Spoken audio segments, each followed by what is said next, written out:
हरे कृष्णा, राधे राधे। आप सभी भक्तों का हमारे इस YouTube चैनल में हार्दिक स्वागत है। दोस्तों, आज आप सुनेंगे कार्तिक महात्म का 9वां अध्याय। और जैसा कि कल के अध्याय में आपने सुना किस प्रकार से ब्राह्मण धर्मदत्त ने अपने कार्तिक मास के स्नान और व्रत का आधा पुण्य कलहा को देकर कलहा को समस्त प्रकार के पाप कर्मों से और प्रेत योनि से मुक्ति दिलाई। और जब भगवान विष्णु के दूत कलहा को लेने आए, तब उस ब्राह्मण धर्मदत्त ने उन देवगणों से प्रश्न किया कि सब मनुष्य भगवान विष्णु की प्रसन्नता के लिए विधिवत यज्ञ, दान, व्रत, तीर्थ तथा तप करते हैं, किंतु ऐसा कोई सरल उपाय बताओ जिसके करने से इन सब का फल प्राप्त हो। तब गणों ने कहा, हे द्विजश्रेष्ठ, आपका प्रश्न बड़ा श्रेष्ठ है। हम आपको भगवान विष्णु को प्रसन्न करने का उपाय बताते हैं। हम इतिहास सहित प्राचीन वृतांत सुनाते हैं। सावधानी से सुनिए। प्राचीन काल में कांचीपुरी में चोल नामक चक्रवर्ती राजा राज्य करता था। उसी के नाम से उसके देश का नाम भी चोल देश ही प्रसिद्ध था। राजा चोल के राज्य में कोई भी प्राणी दरिद्री, दुखी, पापी और रोगी नहीं था। यह सब राजा के यज्ञ करने का प्रभाव था। ताम्रपर्णी नदी के दोनों किनारों पर स्वर्ण के यज्ञ स्तंभ सुशोभित थे। हे द्विजवर, एक दिन राजा भगवान विष्णु के पास गया। भगवान विष्णु उस समय शेष शैया पर योग निद्रावत सो रहे थे। राजा ने उनकी मणियों, मोतियों और स्वर्ण के दिव्य फलों फूलों द्वारा पूजा की। वह साष्टांग प्रणाम करके भगवान के चरणों के पास ही बैठ गया। थोड़ी देर के बाद राजा ने अपनी नगरी कांचीपुरी के ब्राह्मण विष्णुदास को वहां आते हुए देखा। विष्णुदास भगवान की पूजा के लिए तुलसी दल और जल लिए था और उसने वहां आकर भगवान विष्णु को विष्णु सूक्त के मंत्रों द्वारा स्नान करवाकर मंजरी तथा तुलसी दलों से उनका विधि पूर्वक पूजन किया। विष्णुदास के चढ़ाए हुए तुलसी दलों से राजा के चढ़ाए हुए मणि, मोती और स्वर्ण के फूल ढक गए। राजा यह देखकर क्रोध में भरकर बोला, ढोंगी, मूर्ख, तूने मेरी चढ़ाई हुई मणियों, मोतियों और सोने के फूलों को तुलसी दल और अपने सारे फूलों से ढक दिया है। तू भला भक्ति करना क्या जाने, क्योंकि तूने मेरे किए विचित्र श्रृंगार को बिगाड़ दिया है। राजा की बात सुनकर विष्णुदास को भी क्रोध आया और वह राजा के गौरव को तुच्छ समझकर कहने लगा, हे राजन, तुम भक्ति करना नहीं जानते। तुमको अपने धन का घमंड है। बताओ कि आज से पहले तुमने भगवान के कितने व्रत किए हैं। देवगण ने कहा। ब्राह्मण के ऐसे वचन सुनकर राजा ने घमंड से हंसकर कहा, हे विप्र, भगवान की भक्ति के अभिमान से यदि तू ऐसी बात कह रहा है तो मैं पूछता हूँ, तेरे जैसे भिखमंगे ब्राह्मण में भगवान की भक्ति है ही कितनी? क्योंकि तुमने आज तक भगवान की प्रसन्नता के लिए कुछ भी नहीं किया, न तो कोई मंदिर ही बनवाया है। तुम भला इस प्रकार की भक्ति का जैसे कि तुम कर रहे हो क्या गर्व कर सकते हो?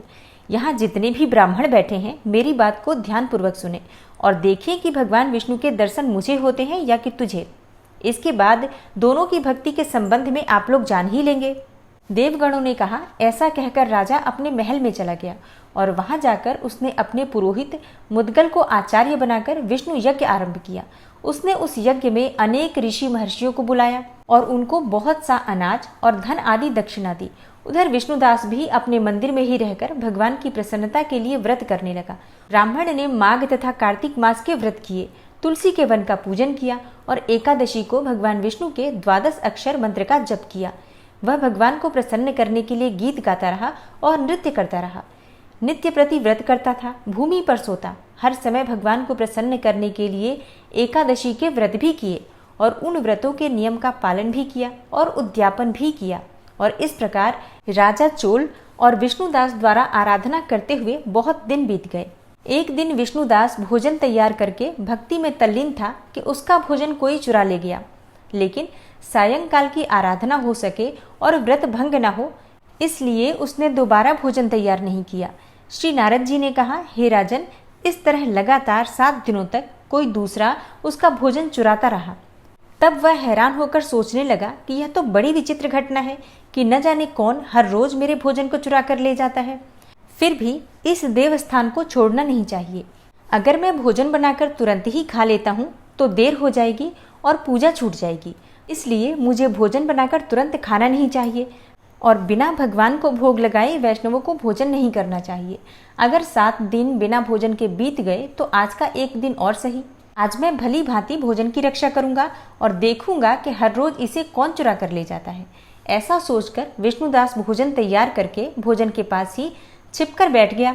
उसने थोड़ी देर के बाद देखा कि वहां पर एक चांडाल आया जिसका शरीर बहुत दुर्बल था उसके शरीर पर केवल चमड़ी ही चमड़ी दिखाई देती थी। जब वह चांडाल भोजन चुराकर चल दिया तो विष्णुदास ने उसे पुकारा, हे भाई, यह रूखा भोजन ले जाकर क्या करोगे? घी तो लेते जाओ। ऐसा कहकर वह श्रेष्ठ ब्राह्मण आगे को बढ़ा। विष्णुदास को अपनी ओर आता देखकर वह चांडाल तेजी से दौड़ने लगा। वह ब्राह्मण से डर गया, लेकिन दुर्बलता के कारण दौड़ नहीं सकता था, इसलिए वह भूमि पर गिर पड़ा और मूर्छित हो गया। चांडाल को मूर्छित देखकर विष्णुदास लपककर उसके पास पहुंचा और अपने वस्त्र से उस पर हवा करने लगा। और इसके बाद उसने जो कुछ भी देखा उसे देखकर वह आश्चर्यचकित रह गया। उसने देखा कि उसके सम्मुख शंख, चक्र, गदा, पद्म, पीतांबरधारी चतुर्भुजी रूप, अलसी के फूलों के समान कांति वाले वक्ष में कौस्तुभमाला से सुशोभित साक्षात श्री भगवान विष्णु खड़े हैं। भगवान का दर्शन करके सात्विक भाव से युक्त वह श्रेष्ठ ब्राह्मण उनकी स्तुति तथा प्रणाम कुछ भी नहीं कर सका। वहीं पर सब इंद्र आदि देवता भी उपस्थित हो गए और गंधर्व तथा अप्सराएं गीत गान करने लगी तथा नृत्य करने लगी। ब्राह्मण उन्हें प्रणाम करने के लिए जो ही उतावला हुआ, त्यों ही वहां संपूर्ण देव, गंधर्व और अप्सराएं आ गई। विष्णु भगवान ने अपना स्वरूप ब्राह्मण को प्रकट करके उसका आलिंगन किया और दिव्य विमान में बैठाकर उसे बैकुंठ ले गए। दिव्य विमान में ब्राह्मण को विष्णु के साथ जाते हुए चोल राजा ने भी उसे देखा। उसने अपने आचार्य मुद्गल को कहा कि मैंने जो यज्ञ आदि किए हैं वे सब व्यर्थ हुए। जितनी भी दान दक्षिणा मैंने ब्राह्मणों को दी वह भी असफल हुई। विष्णु भगवान के दर्शन नहीं हुए। विष्णुदास ब्राह्मण ने केवल श्रद्धा से भक्ति की, उसके प्रभाव से विष्णु भगवान ने आकर उनको दर्शन दिए। इसलिए भक्ति ही सर्वोपरि है। मुझे भगवान के दर्शन के लिए राजकाज त्याग कर भक्ति करनी चाहिए। राजा के कोई पुत्र न होने के कारण उसने अपने भांजे को राजगद्दी का अधिकारी बना दिया और आप भगवान विष्णु की भक्ति करने लगा। बहुत काल तक भक्ति करने के बाद भी विष्णु भगवान के जब दर्शन नहीं हुए तो वह अग्नि कुंड में कूद पड़ा। अग्नि में प्रकट होकर विष्णु भगवान ने राजा को गोदी में उठा लिया और कहा कि मैं तेरे त्याग और भक्ति से बहुत प्रसन्न हूँ। उसका आलिंगन करके उसको दिव्य विमान में बैठाकर अपने साथ वैकुंठ में ले गए। विष्णु जी ने अपने समान रूप वाले ब्राह्मण को पुण्यशील और राजा चोल को सुशील नाम देकर दोनों को अपना द्वारपाल बना लिया। प्रेम से बोलिए श्री लक्ष्मी नारायण की जय। जय जय श्री कृष्णा, जय श्री राधे। कार्तिक महात्म का 9वां अध्याय यहीं पर समाप्त होता है और इसके आगे की कथा आप कल के अध्याय में सुनेंगे और आशा करती हूँ कि कल की कथा भी आप ज़रूर सुनेंगे।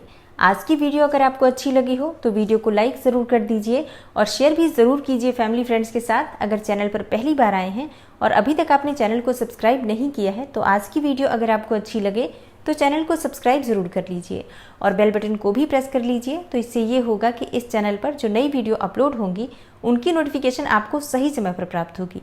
मैं मिलती हूँ आपसे अगली वीडियो में, तब तक के लिए नमस्कार।